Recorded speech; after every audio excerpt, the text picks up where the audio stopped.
Hi there, very good evening. Welcome to this Friday edition of This Is Exclusive, in which I'm going to get you three exclusive elements to a story that have been going on. First one on Manipur, the manner in which some dangerous developments have taken place, including the use of drones. In fact, today I am getting to you exclusive pictures of rocket-propelled guns being used in the civil strife in Manipur. Also, another cover-up exposed on your network in the RG car case.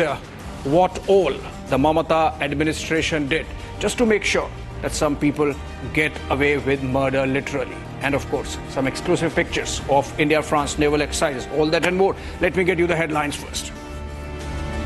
Presented by Royal Global University. Northeast can't wait. Pado kuch pano.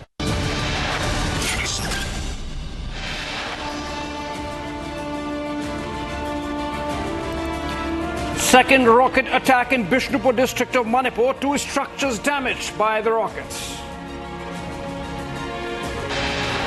और आने वाले दिनों में वो जम्मू कश्मीर को surplus budget देने वाला state बनाएंगे, ऐसा पूर्ण आयोजन नरेंद्र मोदी जी के नेतृत्व में किया है. Amit Shah releases BJP manifesto for Jammu and Kashmir, welfare for Kashmiri Pandits and strong security for the valley among key promises. 10 तारीख की ये चिट्ठी है. आनन फानन में जब प्रिंसिपल सेक्रेटरी इन्वॉल्व है, प्रिंसिपल सेक्रेटरी को कौन हुक्म देगा? मुख्यमंत्री ही हुक्म दे सकते हैं. तो स्वाभाविक रूप से मुख्यमंत्री के हुक्म पर एविडेंसेस को मिटाने की कोशिश करते हैं. BJP raises Republic News break on the renovation letter, demands answers from Mamata. House Avenue Court extends ED custody of AAP MLA Amanatullah Khal for another 3 days.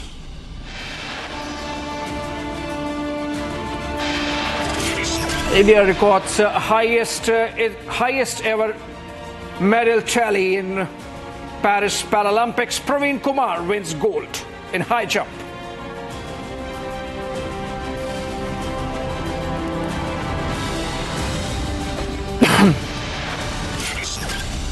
All right, as I promised, let's begin with some exclusive footage coming in from Manipur. Shows the scale of the use of rocket-propelled grenades. In fact, this time it's not a grenade. It seems like almost like a missile being used.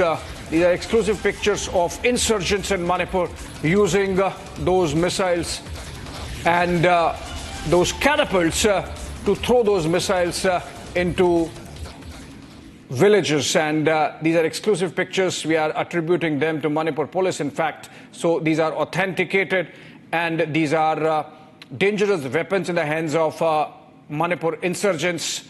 We are not mentioning which side is using that. Of course, the police knows which side is using those catapults and improvised missile launchers, so to say.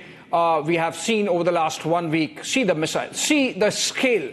It's almost like a 4 or 5 feet long rocket that has been thrown into the valley from a hilltop. These insurgents are using the vantage. Oh, clearly.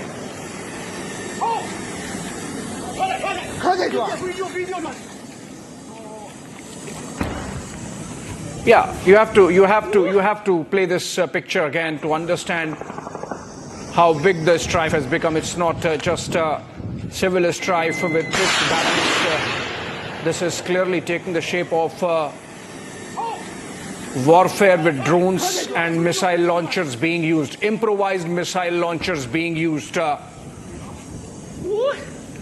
And we will have to understand possibly who could be using this, who could be sending these weapons, and who are the targets. I'm told Anirudh Baka joins us live from Imphal. In fact, he's the one reporting for the last 1 week from the ground in Imphal.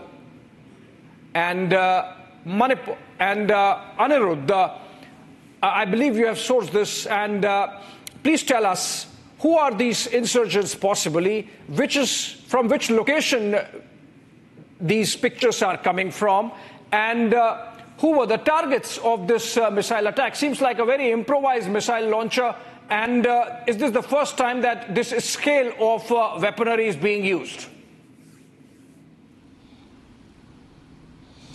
Yes, Abhishek, definitely this is a major concern. Now it has turned out to be a national security concern. In fact, as improvised weapons are being used by the insurgents in Manipur. And as we report today from the Moirang area, we were in fact hardly 300 meters away from the second spot where the rocket landed at the former residence of the ancestral residence of the first Chief Minister of Manipur, M. Koireng Singh, and this rocket landed in the campus of his ancestral house, which now houses the office of the M. Koireng Memorial Trust, and the impact crater was around more than 5 feet radius, the more than 5 feet diameter was that of the impact crater, and it had the splinters caused massive damage to the nearby building, and also a wall was completely damaged. In fact, one person was hit fatally by a splinter that went out from the rocket which was launched at Moirang in the afternoon today at around 3:30, and we were hardly 300 meters away from that spot at that point in time, and we have also exclusively got access to these visuals that we are showing from the foothill areas when these rockets were fired. These rockets, the length of the rockets are at least 9 to 10 feet long, with a capacity of carrying explosive to the tune of at least 20 to 25 kilogram. In some cases, they might also carry explosive to the tune of 30 kilogram. Prima facie, we have also talked with the forensic team which arrived, though they didn't wanted to come on record as of now because it is too early to comment, but prima facie they have also informed us that looking at the explosive, the nature of the explosion and the impact, it seems that potassium nitrate has been used in this explosion inside the rockets. These rockets are made indigenously. Let me tell you, these are not factory made rockets. These are made indigenously by the underground militants in the hills, in the hill areas, suspected to be Kuki underground militants. They have indigenously developed this rocket by using steel water pipes. Water pipes were being used in order to manufacture these rockets in their camps, which are located mostly in the foothill areas. And both these rockets were fired from a distance of, the first rocket was fired in fact from a distance of around 4 to 5 kilometers, and the second rocket was also fired from a distance of around 5 to 6 kilometers. And what is more concerning in this area is that this area is also it is where the valley begins, the Loktak Lake begins here. And when you come to Imphal, when the flight that comes to Imphal,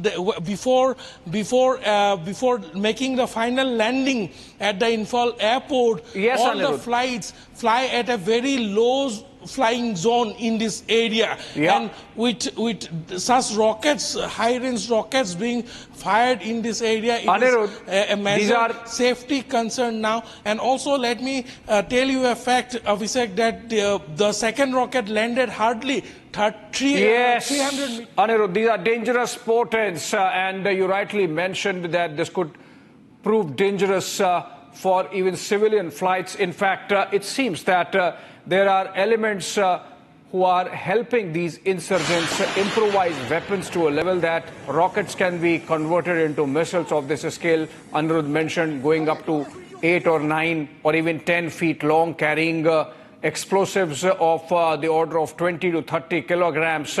And earlier we have seen the use of drones, very sophisticated high-tech drones to deliver explosives and grenades. Let's listen into Lieutenant General Himalaya Singh, retired. He has hinted while speaking to Anirudh that this improvisation of weaponry in the hands of Manipur insurgents cannot happen unless there is a foreign hand. Listen in.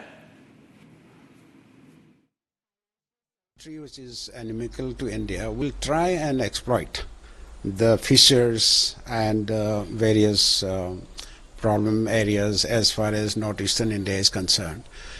So I have no doubts in my mind that there are indications for involvement of Chinese and certain elements based in Myanmar who are inimical to India, who are helping the crisis to prolong actually here.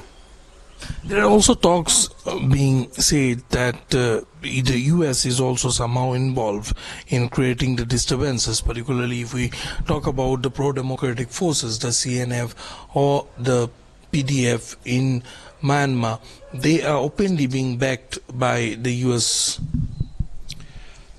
It's a game. It's a Bertel Lintner, that writer, if you recollect. He talked about Great Game East, in Myanmar, this region, Myanmar region. So I'm not very sure about what the great game is as far as the United States is concerned. But there are signs that China in particular, and also certain elements in Myanmar, and now with the happenings in Bangladesh, certain elements even from Pakistan-backed elements like ISI and all, they would be keen to actually exploit this vulnerability of ours. So it's a very serious national security issue. If we talk about the use of drone, you have had served in various capabilities across India and also in the western sector. Never we have heard about use of drone in India by any terrorist group earlier. This is for the first time that a terrorist group is using drone. Means sophisticated modern technology have reached the hands that should not have been. How do you see this development, which have really shocked the country? This is a huge, it's a huge challenge for our security forces. We have had drones for reconnaissance, photography, camera and all that in the past. But the type of drone which can carry about, let's say, 2 kgs payload, which the bombs are dropped and all, these are not the toy drones. They are sophisticated mechanisms involved, and the fact that the bombs have been procured either from across the border or manufactured, whatever it is, either way, these type of drones which can carry more than 2 kgs payload, it's a dangerous escalation. You're getting my point, huh? And we have had drone activities in the western sector, in Jammu and Kashmir, and like in Pathankot, that attack by the Pakistani-backed terrorists. But in Northeast India, this is the first time of its kind, such kind of a weaponized drone being used against civilians. So this is not a happy sign for our from the national security perspective, and a huge challenge for the security forces. And unfortunately, I don't think we have, I'm not very sure, but I do hope that we have countermeasures, but those countermeasures which we military have is for conventional warfare. As promised, we bring to you another cover-up in the RG Kar Medical College and Hospital rape case, in which your network is leading Justice for Abhaya campaign. And in this expose, we are bringing to you 2 documents, 2 order copies by the Bengal government or the health department there that have surfaced. There is one which was released on 8th of August, essentially assigning duties to doctors and medical health officials insofar as the Independence Day event, Independence Day festivities and the Independence Day parade is concerned. And there is another document now on air which is backdated but handwritten, suggesting that this was created post facto. And this document has a separate names, a different set of names of doctors, junior doctors and interns, 3 of them. One of them happens to be, in fact, a son of a TMC leader. And essentially, it is believed that these 3 were actually present at the scene of crime or the spot of crime at the RG Medical College and Hospital when the gang rape or the rape and murder happened. And so this document was created to create an alibi to show them at some other place. Let's go to Mayuk. Ranjan Ghosh is joining us live from our Kolkata newsroom to understand what these documents tell us or how they explain the cover-up. Mayuk, over to you. You know these documents better than me. Please explain to us, how do they show yet another cover-up by the Mamata government when it comes to the RG Kar case? Do the documents show that those who were present at the scene of crime, including one son of a Trinamool leader, they were an alibi was created to show them at some other place when the crime happened?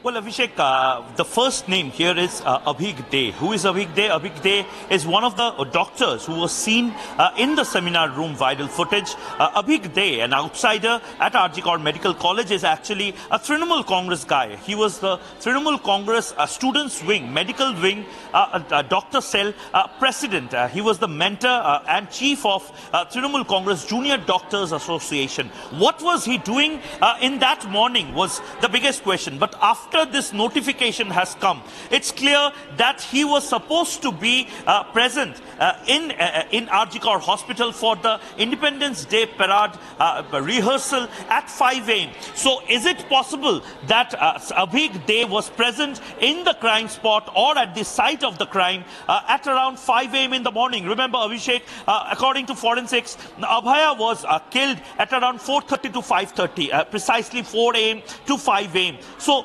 was Abhig present in that point of time when Abhaya was getting murdered? Was Abhig present at that point of time? Secondly, the other 2 doctors, they are also known as very influential and close to the ruling party. Why hastily this notification is surfacing at a time when Indian Medical Association Bengal chapter is also questioning this notification, because this notification does not have a proper memo typed. If you can see the notification, the memo number and date is handwritten. So basically, the Indian Medical Association Bengal chapter of office bearers or the portfolio members of IMA, they are questioning whether this notification was letter printed and this notification was circulated just to show that Abhig De was in charge of something else in a separate area, and he was not at all present in the crime spot.